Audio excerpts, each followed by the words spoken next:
thought that might split the crowd a bit. So why the hell are we all here talking about failure? It's a bit of a weird thing to do. So when we launched Flying Cars in January, Anne and I were really interested in why there was such a problem with talking about failure. Why didn't no one want to talk about it? So I did what everyone does, launched a highly forensic, scientific, statistically valid Twitter poll.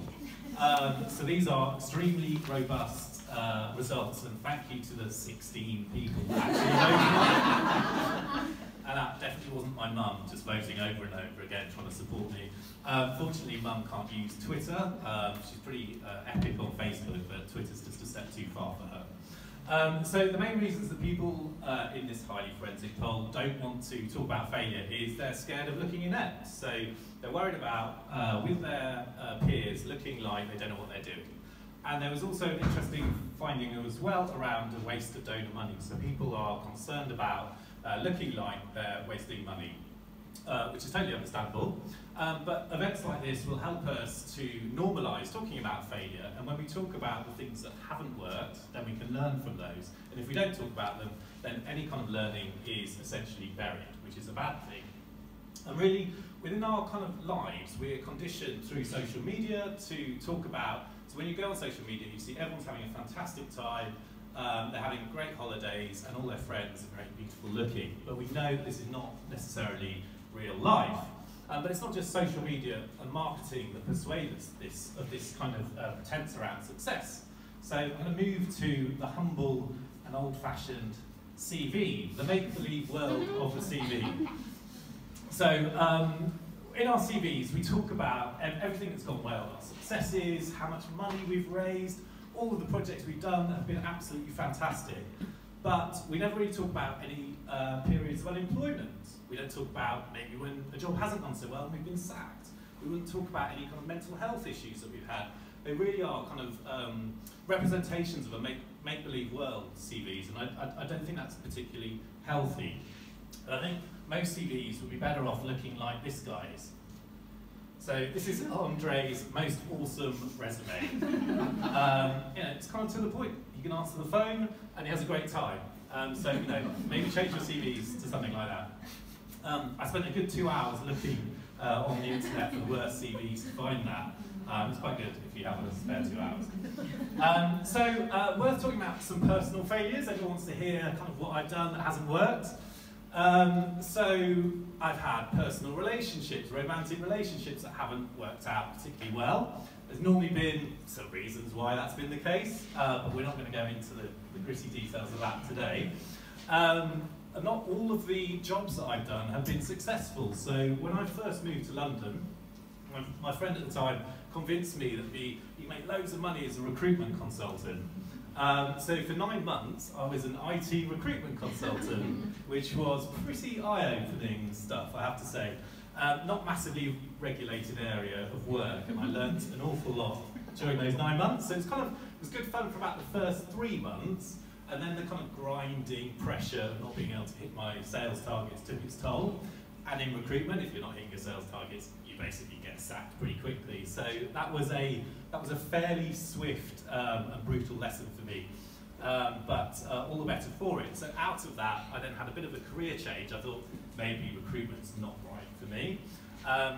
Bit of a cliche, went away travelling, and after I came back, I then got my first job in a charity. So I learned a lot from that experience, and it ended up teaching me a great deal about what not to do. So, we're going to have a bit of audience participation now, which everyone loves. So, if you can pull out your phones and send me a WhatsApp message. My number's 079 170 15063.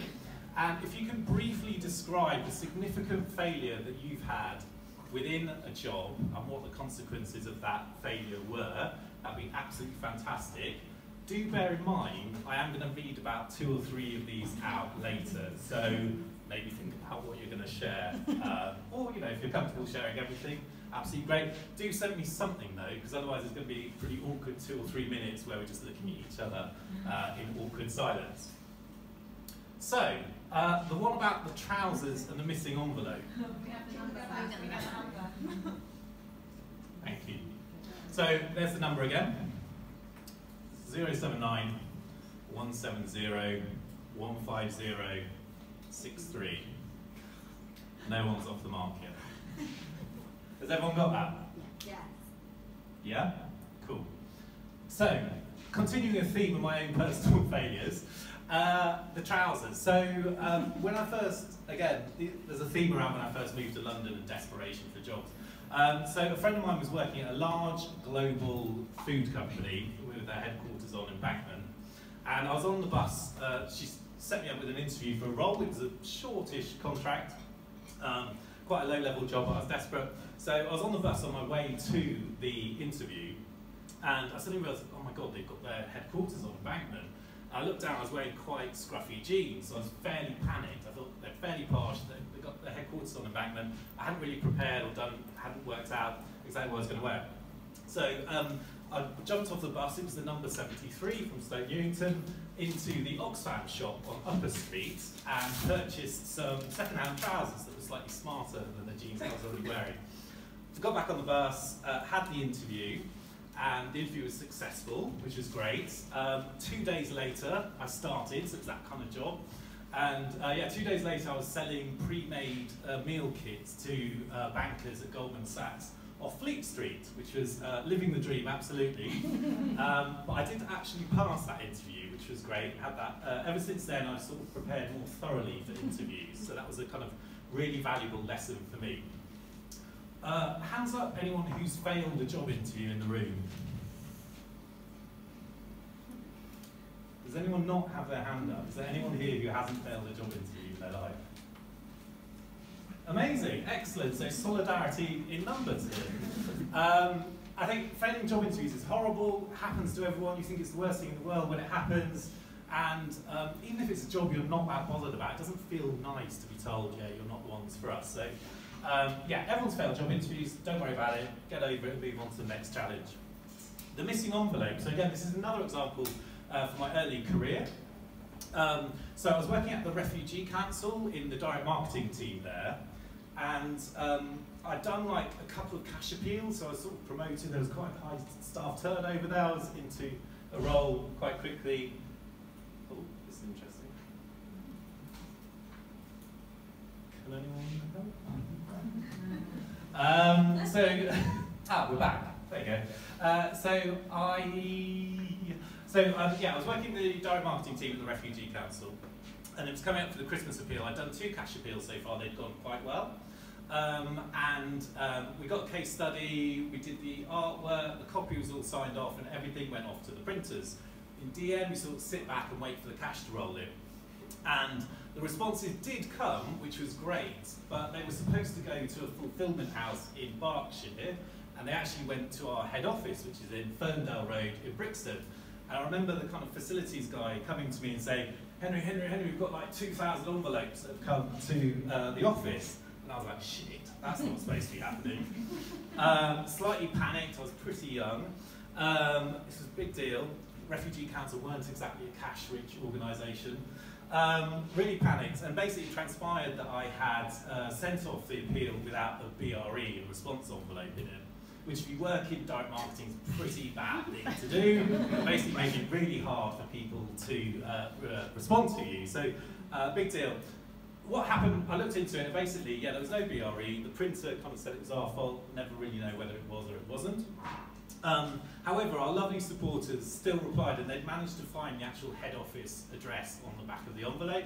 It was actually a record-breaking income year, so I don't know whether that had some impact on them. We made it really hard, and they'd overcome it.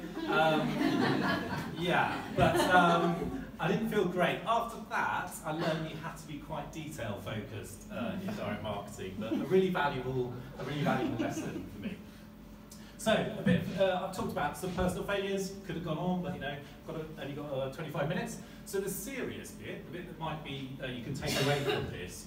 So at Flying Cars, we sat down and thought about what are the conditions that you need to have a healthy environment that allows people to fail and then succeed afterwards. And we thought that there were probably 2 areas that you need to think about. So organisational conditions. The organisation you work for needs to provide the time and space for you to not get everything right. And that's a kind of leadership type challenge, so providing that time and space. If there's no time and space for you to fail,